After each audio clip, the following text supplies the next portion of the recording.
very violent war is raging in the northeast African nation of Sudan, with scant attention from the West, despite horrific waves of atrocities, including the mutilation of children and the displacement of more than 10 million people, the largest displacement crisis ever recorded inside a single country, with the risk now of mass famine a daily reality in war-torn Sudan. I'm Guy Taylor, National Security Editor at The Washington Times, and for this edition of the Threat Status Influencers series, we're joined by Susan Stigant, the Director of Africa Programs here at the U.S. Institute of Peace.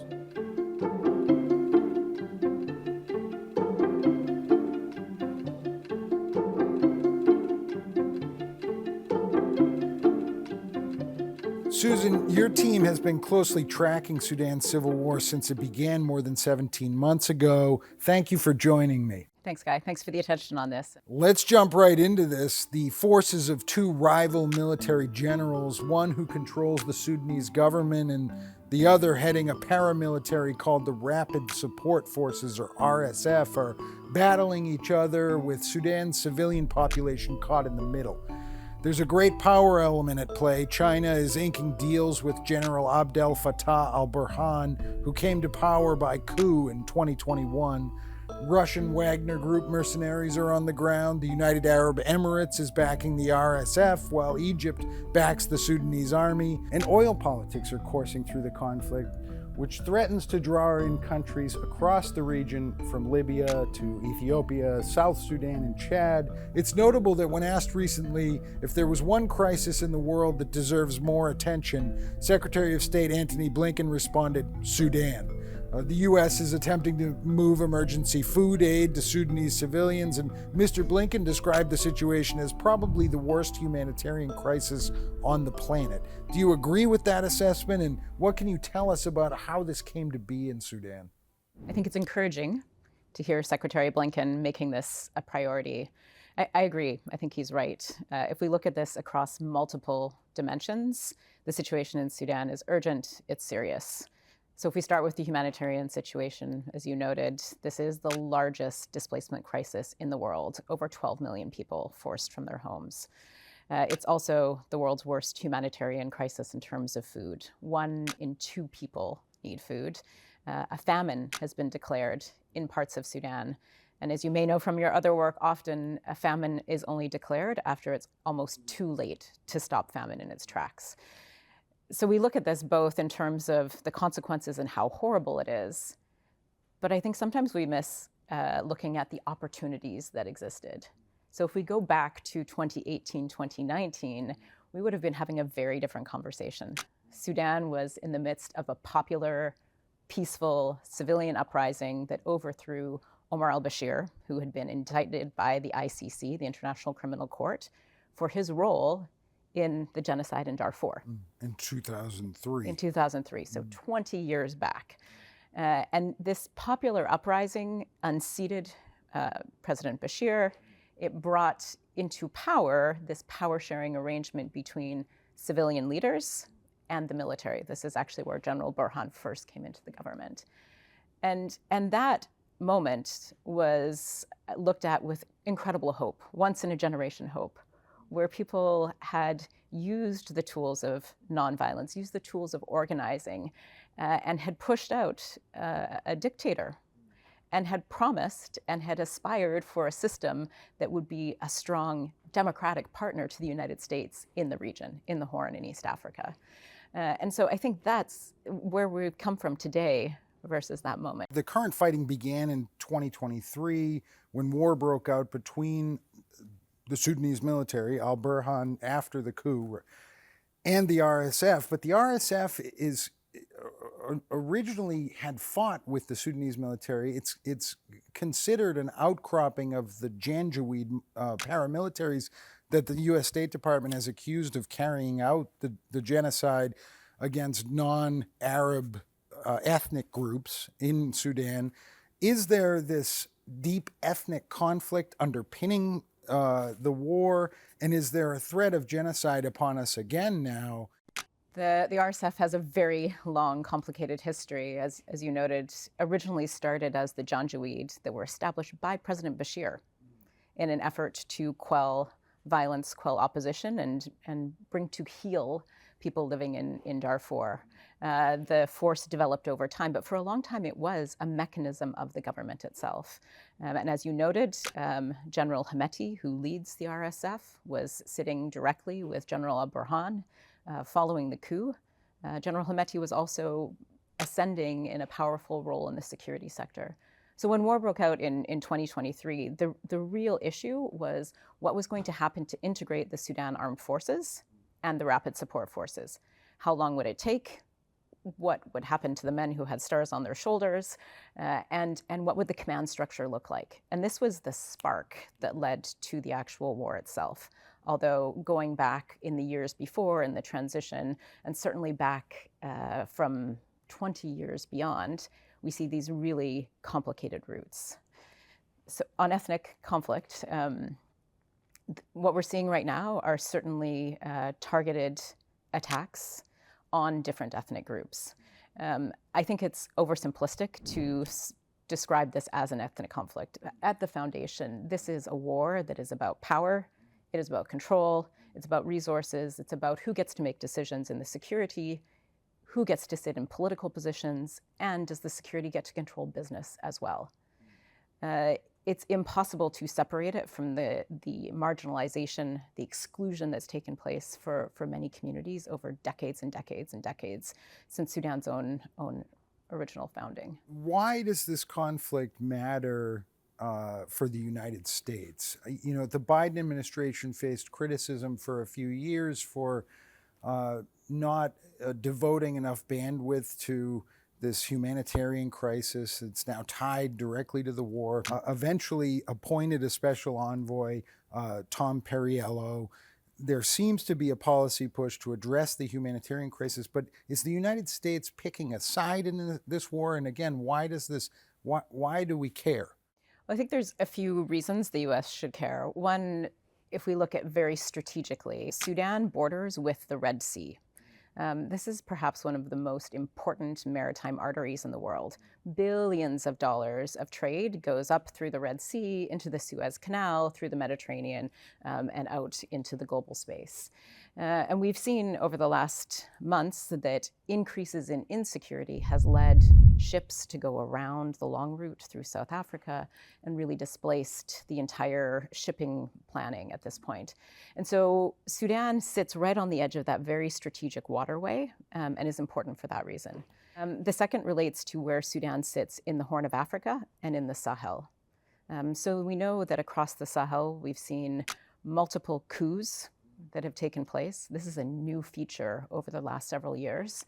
We've also seen a continued rise of violent extremist organizations. So these are absolutely a threat to core partners of the United States in and across Africa. And the increasing threat of extremism continues to be on the radar. So Sudan sits in a spot that connects between that band of insecurity that runs all the way from the Pacific Ocean in Africa across to the Red Sea. So this is the spot where it could be stopped. And thus far, the U.S. policy, Perriello's team has been trying to get some sort of international peace talks going, working with Saudi Arabia, working with Switzerland, and that doesn't seem that it's gotten off the ground at this point. That neither side fighting on the ground inside Sudan is really participating. Is there any momentum behind that push? I think there's important momentum behind what the U.S. is doing and trying to lead. This is a crisis because of the many international features, the scale and the reach of the crisis, given the violence that's taken place in the capital city of Sudan itself. It's going to require massive international cohesion and a joint effort. But the reality is that different countries who have influence, who have a stake in the outcome, don't agree on what the outcome should look like. So the U.S. is trying to congeal that together. Let's talk about the influence of outside actors in this great power element. Chinese President Xi Jinping just hosted General Burhan this summer in Beijing at an Africa summit and inked deals with his government, appearing really to back this military coup government in Khartoum. You've also got a Russian element on the ground. It seems like Moscow is also backing al-Burhan, but Wagner mercenaries are fighting on the ground. There have even been reports of some Ukrainian forces on the ground. Uh, how do you read into this? I mean, Sudan is also an oil-rich country. At one time was there in the top oil-producing nations in the world. Has dropped significantly. There are many players from China to Malaysia to India, Italy, the Netherlands that are sort of vying for access to that oil. Does that make a solution to the conflict impossible? Well, I don't think it's terribly surprising that China would seek to forge agreements with the sitting government. That tends to be the policy approach, unless it's very, very clear that something is shifting. Um, the, the role that outside actors play is incredibly complex. You mentioned many of them. Iran also recently reestablished a diplomatic presence in Port Sudan, which is now serving as the capital. Egypt and Sudan have always had close diplomatic relations. Egypt runs the longest border across Sudan. So there's incredibly complex interests. Oil itself, back in 2011, when South Sudan separated, much of the oil went with South Sudan. It's actually located in South Sudan itself. The interesting thing is that during those negotiations, the United States and China actually cooperated to try to bring the parties together to secure an agreement.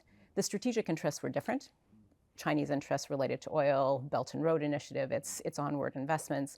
The US driven a lot by pressures and domestic pressures in the United States.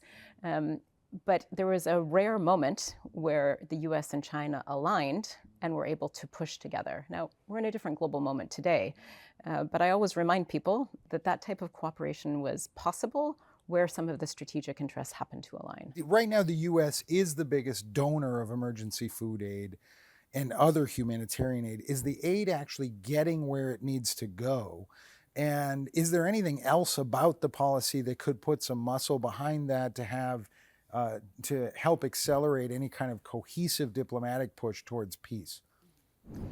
I mean, the push from the United States is really important, but the scale of this crisis and the famine, I think, is the worst that we will have seen in our lifetimes.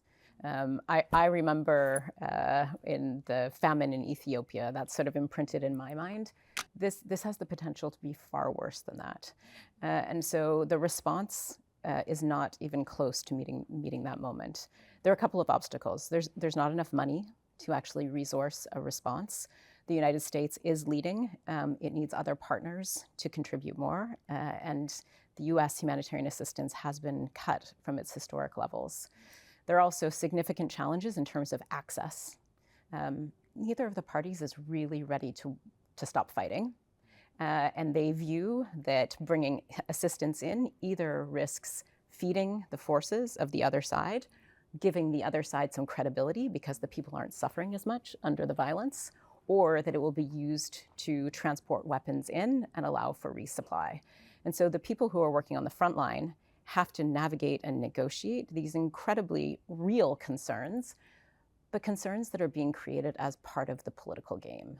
Famine isn't happening by mistake. Humanitarian access being blocked isn't just a side effect. It's actually a part of the strategy of the war. And we've seen this over and over in Sudan, this same sort of playbook where genuine concerns about what other sides are doing leads to a situation where the citizens are absolutely caught in the middle and become the basis, the ground on which this battle is actually fought. There's also been a discussion about the possibility of having a UN peacekeeping force deployed to Sudan to try and facilitate the movement of this aid or create humanitarian corridors. Do you think that there can be international agreement on that? The UN began pushing for that openly. The Burhan government has pushed back, said we don't need a UN force here. Do you think that's a possibility towards a solution? It's a really complicated one right now. Getting things through the UN Security Council, as you know, is difficult in this moment where strategic competition rules the day. Sudanese are also often quite hesitant about having an international force. They've had various international peacekeeping missions. I think there are probably other approaches where there can be progress towards protecting civilians that wouldn't necessarily have to be a fully fledged UN military intervention. So in Darfur in the 2000s, there was actually a mission sent to document human rights abuses, to monitor commitments, to uphold the responsibilities of the warring parties. And those people were accompanied by civilian police and at some point armed protection. So that's important because it centers Sudanese civilians in the conversation. I think there's a possibility, but the amount of diplomacy that would be required is incredibly intense. Susan Stigant, so interesting, so insightful. Thank you very much for joining me for this edition of the Threat Status Influencers series. I'm Guy Taylor. Until next time.